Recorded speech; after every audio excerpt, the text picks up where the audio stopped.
Thank you, Tim. Thank you. Back at you, brother. You are such an extraordinary leader, and we have become lifelong friends. I just, in front of everyone, I want to thank you, Tim. You lead with courage. You lead with heart. You see the people. You care about the people.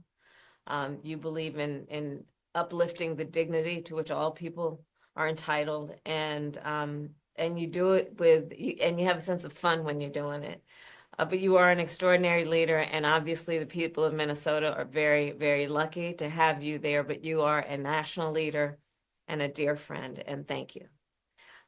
Noel, thank you for your work in Pennsylvania and all that you did for our campaign. And let me just say to everyone on this call, I am so grateful for you, and I'm so thankful to you.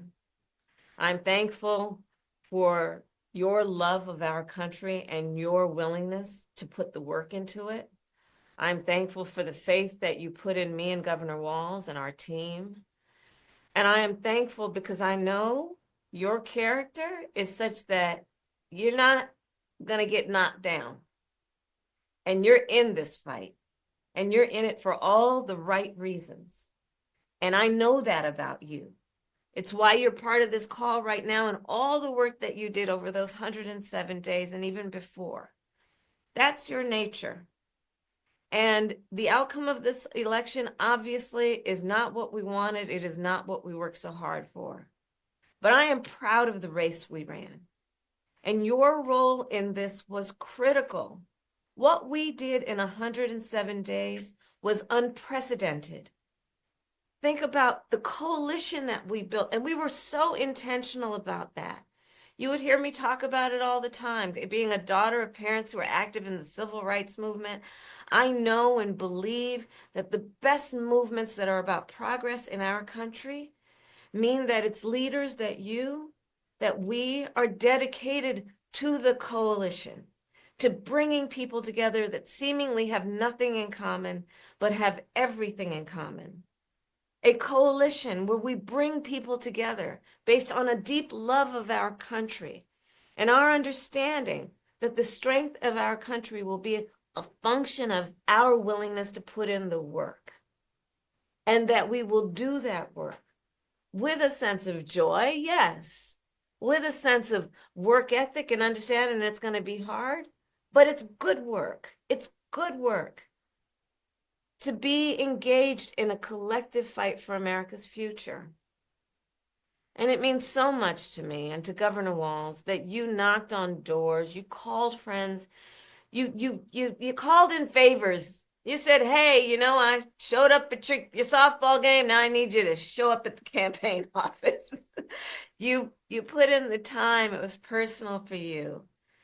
And you gave all that you could to support our campaign.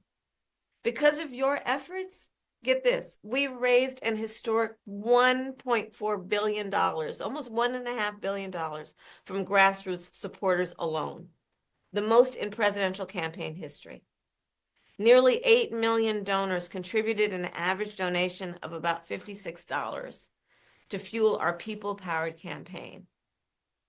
And understand that the work that we did included the work that so many of you here did, which is to talk to first-time voters. Many of you are first-time voters. And to talk about how being involved can make a difference. And that remains true. And that's one of the pieces that I just want us to please take away, that our fight for freedom and for opportunity and for the promise of America, it included, for example, nearly almost 4 million first-time contributors to our campaign because of the work you did of helping people know that they can be engaged and that they're not outside, that they're inside, that we're all in this together. And that work continues. The work must continue of reminding ourselves that we have an ability to stay engaged in a way that will make a difference. The work that you all did, it's going to have lasting effect. Again, I'll say, the election didn't turn out like we wanted it to. Certainly not as we planned for it to. But understand that the work we put into it was about empowering people. That's the spirit with work we did. Our spirit and our work was about saying that it is a strength that we each have to lift people up as opposed to beating people down. It is a strength we have that has lasting effect. So all that work that you did that was about engaging with other people, engaging with perfect strangers and in their face seeing a neighbor, that has lasting effect. It reminds people that there are leaders like you who care and will bring us together. And you know, sometimes in the darkest moments, people lose faith in that. Are there people out there that feel that way? And you reminded people that yes, there are. And there are a lot of us. And that strength cannot be taken from us. That is our strength. It cannot be taken from us. So listen, as I said the day after the election, I still strongly believe the light of America's promise will burn bright as long as we never give up and we keep fighting. And the fight that fueled our campaign, a fight for freedom and opportunity, that did not end on November 5th. A fight for the dignity of all people, that did not end on November 5th. A fight for the future, a future in which all people receive the promise of America? No. A fight that is about a fight for the ideals of our nation, the ideals that reflect the promise of America, that fight's not over. So look, we still have a lot to fight for, okay? A future where every American can pursue their dreams, ambitions, and aspirations, where the women of America have the right to make decisions about their own body, not their government telling them what to do. Our fight for the rule of law, for freedom for all, for equal justice, for the sacred principle that everyone, no matter where they start out, has certain fundamental rights and freedoms that must be upheld. That's not over. That fight's still in us, and it burns strong. And I know this is an uncertain time. I'm clear-eyed about that. I know you're clear-eyed about it. And it feels heavy. And I just have to remind you, don't you ever let anybody take your power from you. You have the same power that you did before November 5th. And you have the same purpose that you did. And you have the same ability to engage and inspire. So don't ever let anybody or any circumstance take your power from you. Look, this mission that we have, it takes hard work. But as you've heard me say many times, we like hard work. Hard work is good work.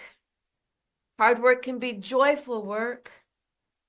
And in doing our work, we will remain committed and intentional about building community, building coalitions, reminding people that we all have so much more in common than what separates us.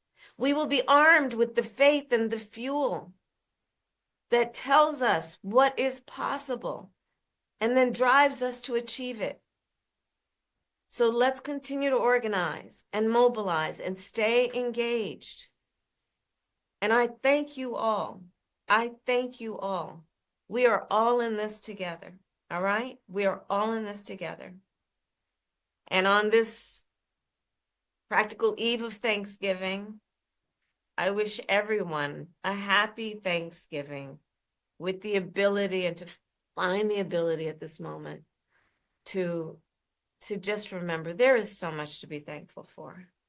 And so I wish for you that you are surrounded by the people you love and who love you. As you know, I encourage you to be around family in whatever way you compose that family, but to take a moment and just reflect on all the good you have done and all the good you have yet to do.